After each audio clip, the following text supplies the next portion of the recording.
सब तारीफ अल्लाह ही के लिए है।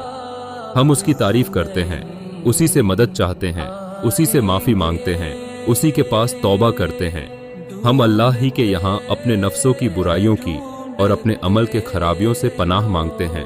जिसे अल्लाह हिदायत दे उसे कोई गुमराह नहीं कर सकता, और जिसे अल्लाह गुमराह कर दे उसे कोई दूसरा हिदायत दिखा नहीं सकता।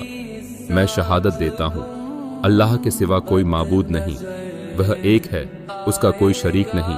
और मैं शहादत देता हूँ मोहम्मद सल्लल्लाहु अलैहि वसल्लम उसके बंदे और उसके रसूल है। अल्लाह के बंदो, मैं तुम्हें अल्लाह से डरने की ताकीद करता हूँ और उसकी इताअत पर जोर देता हूँ, और मैं इसी से इब्तिदा करता हूँ जो भलाई है।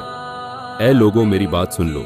मैं यह नहीं जानता कि मैं तुमसे इस वक्त इस कायमगाह में इस साल के बाद दोबारा फिर कभी मुलाकात कर सकूं। हाँ, जाहिलियत के तमाम दस्तूर आज मैंने अपने पांव से रौंद दिए। किसी अरबी को अज़मी पर फजीलत नहीं, और किसी अज़मी को अरबी पर फजीलत नहीं। किसी सुर्ख को सियाह पर फजीलत नहीं, और किसी काले को किसी गोरे पर फजीलत नहीं। हाँ, फजीलत है तो बस तकवे के जरिए से होगी। खुदा से डरने वाला इंसान मोमिन होता है और उसका नाफरमान बदबख्त होता है। तुम सब के सब आदम की औलाद हो और आदम को मिट्टी से बनाया गया।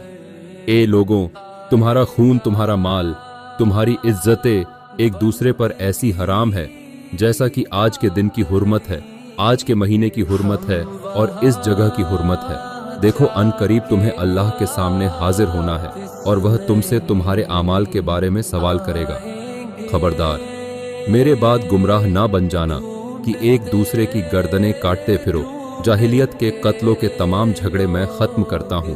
पहला खून जो बातिल किया जाता है वो रबिया बिन हारिस अब्दुल मुत्तलिब के बेटे का है। मैं उसको खत्म करता हूँ। अगर किसी के पास अमानत हो तो वो उसे उसके मालिक के पास अदा कर दे, और अगर सूद हो तो वो उसे खत्म कर दे।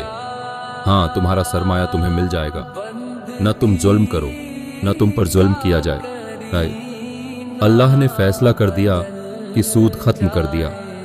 गया सबसे पहले मैं अब्बास बिन अब्दुल मुत्तलिब का सूद खत्म करता हूँ। और लोगों, तुम्हारे सर जमीन में शैतान अपने पूजे जाने से मायूस हो गया है, लेकिन दिगर छोटे गुनाहों में अपनी इताअत किए जाने पर खुश है।